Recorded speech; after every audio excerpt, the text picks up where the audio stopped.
Hiya fishy folks, and welcome back to Michael's Fish Room. Today's video, pond information, specifically when do you take your ponds down. It is now September, and here in South Jersey the days are a little cooler, the nights are a little cooler.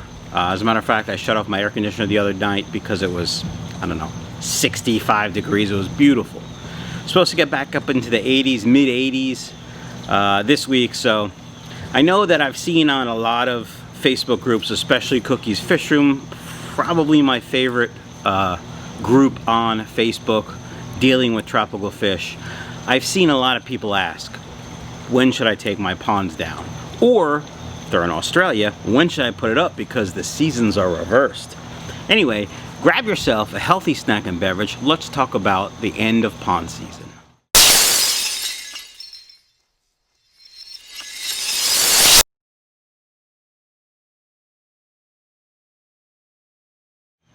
Alright fishy folks, welcome back. Before I get started with some pond knowledge, do me a favor, if you haven't done so already, go ahead and hit that subscribe button. I really appreciate it. And then go ahead and boop the notification bell so you know if I go live or when I release a new video. Now, just as a reminder, my new video release schedule is now Wednesdays at 1 p.m. and Saturdays at 11 a.m. So hopefully you look forward to those. Now let's talk about ponds. Now you've had your ponds out now for a couple months, hopefully.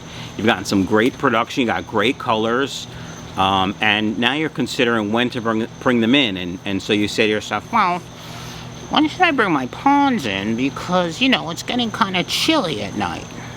And so let me tell you what I do. And again, dumb guy with a camera, this is what I do. Pond knowledge, just Michael's Fish Room style. So I don't put the ponds out until the daytime highs or lows reach 70. So if the daytime low is 70, then I put the ponds out. Okay? So the same thing goes when I take them down. If my daytime highs don't hit 70 degrees, I don't put them out. And the reason is, guppies can survive in 60-degree water, but typically, especially the depth of most of my ponds, if the daytime high is over 70, the water temperature is going to be over 70, and it's not. And then the air temperature, say at night, goes to 60. The water is not going to just drop to 60. It's going to take a while, especially in the larger volume tubs and the deeper tubs. The water, if the water is deeper, the lower the water stays a more constant temperature. So let's just go over that again because, you know, it could be confusing. I will pull my ponds in or add heaters if I choose to do so, which I will be adding heaters to a couple of them this year to prolong the season, when my daytime highs don't reach 70 degrees. So, and this is for a few days in a row, not just one day. Like if I see one day where the daytime high is going to be 69, I don't worry about it, especially if it's sunny. But if the daytime high is going to be, you know, 68 or 67 for 3 or 4 days in a row, I will consider bringing them inside. Now, when you bring your pond fish inside, what do? Well, I treat my pond fish as new fish into my fish room. I will quarantine them and medicate them just as I do my imports or or if I order from local breeders. The only thing I will do different is I will take probably half the tank water, whatever tank I put them in, I will take half the water from the tubs. And the reason I'm doing that isn't for the cycle or anything, because as we all know, the water column holds very little, if any, beneficial bacteria for the cycle. But the water out here is probably considerably softer than my tap water because of the rain. Now, rainwater is mostly soft. My water is mostly hard. I'm actually going to have a video, I don't know if it's going to be my next video, but in the next week or so I'll have a video about water hardness and how to test it. So look forward to that. But, you know, this right now, I'm assuming the water is much softer. I really know it is. I'm going to test it and I'll show you that in that video. And so, because I can't produce soft water any other way, I will take some of this water and add it to their tank. Probably at least half, maybe even more, depends on what size tank I use. Like if I use a 20, that would be 5 gallon buckets, unless I rig a hose up somehow, which believe me, I've thought about, because there's a window I might be able to get a hose and then back into the fish room. Just saying. But I think that's what's best, and that's what I did last year and the year before as well. So we have to treat them as new guppies, which means they're going to be quarantined and medicated, and then, you know, observed as well. So that's what I'm going to do, and that's how I go about bringing my pond guppies inside. Now, I know I mentioned heaters.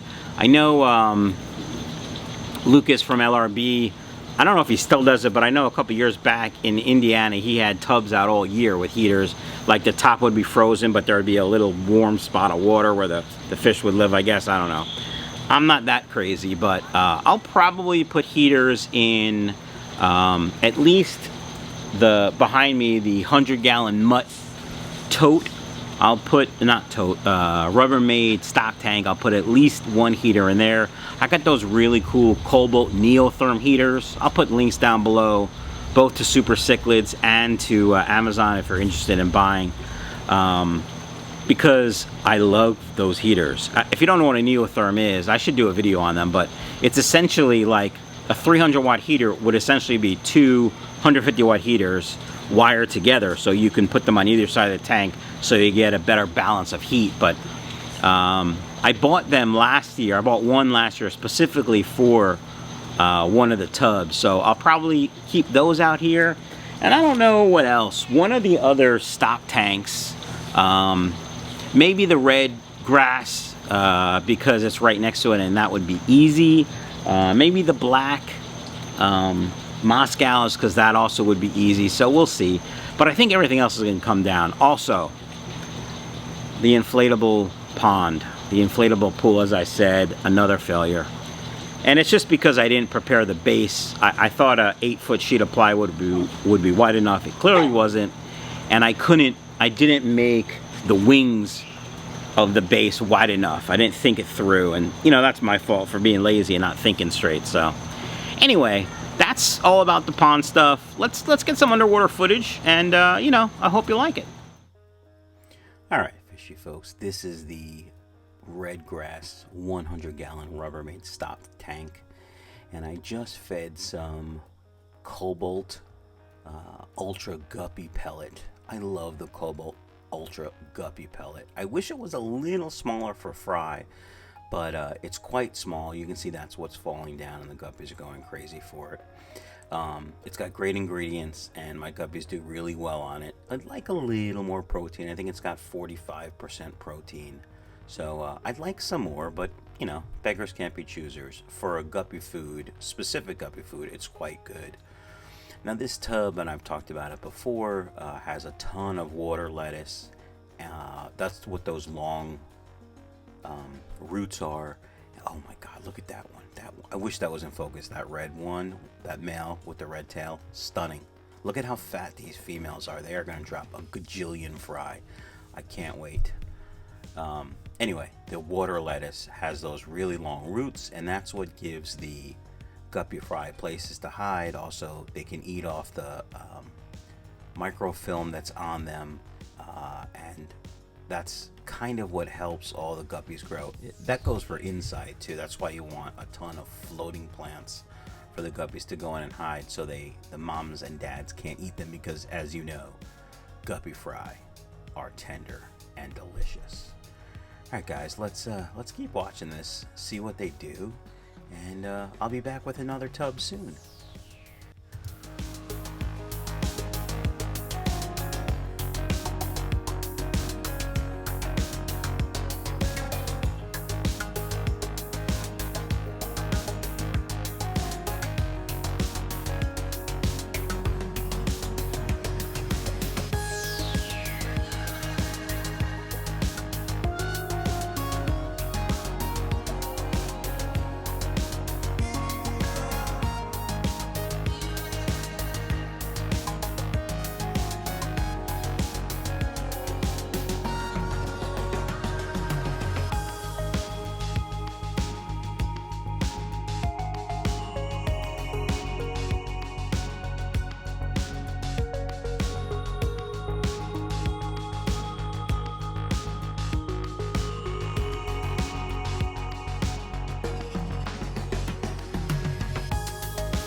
Alright, fishy folks, this is another 100-gallon Rubbermaid stock tank, and this is a Mutt Guppy tank. This is the one that's right next to the stairs, in between the massive Mutt Guppy system and the 100-gallon stock tank that has the red grass guppies. You can see this one has a sponge filter in it, but the sponge filter has nothing going on, and that's because the airstone that was in it popped out, and I don't really need the filter. And to be blatantly honest, I'm just too lazy to take this out. But now that I see it in there, I probably will reach in there and take it out and use it in an inside tank. I'm sort of running out of seated filters. I sell, as you may know, I sell seated sponge filters on my website, and I can't make them fast enough. Like, I can't produce enough filters with beneficial bacteria to sell. That's why they were on back order recently. I do have more filters in stock, and I do have 12 in tanks now being seeded, so hopefully in about 4 to 5 weeks I will have them back up on the website. Anyway, there's a lot more swimmer room in here, it looks like, than in the other tub, but you can see the water lettuce hanging down up top on the upper left. There's also a lot more water hyacinth in this one. The roots don't provide a long trail for the guppies, but they're bushy, so the guppies can go hang on in there. But look at all the little dollar signs. I mean, Mutt fry. Oh, I can't wait to pull these out. They look spectacular. I love pond season. I know I've said that, but I do. Anyway, fishy folks, that does it. If you guys could just do me a favor, like I said in the beginning, if you haven't subscribed, please hit that subscribe button and check out my website, michaelsfishroom.com. See you guys in the next one.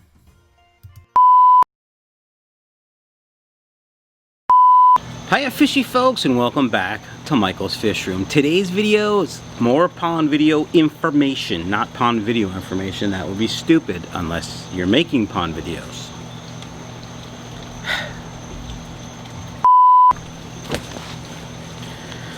So, for those of us in the northern hemisphere, now let's start over for a second. Folks, this is just me, dumb guy with a camera.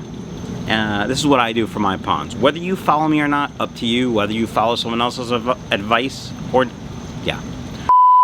So I typically don't put my ponds out until the the daytime lows are over 60. That's not true at all. What do I do? I gotta start over.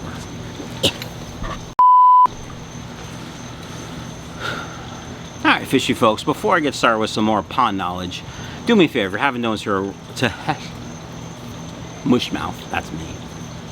So, I don't put my ponds out until the daytime or the nighttime lows. If the nighttime lows are 59 or below, I don't put my ponds out. So the same thing goes here, except with daytime. I don't know what I'm saying. I really don't know. I should probably think about it. I'm confusing myself. It's not too hard these days.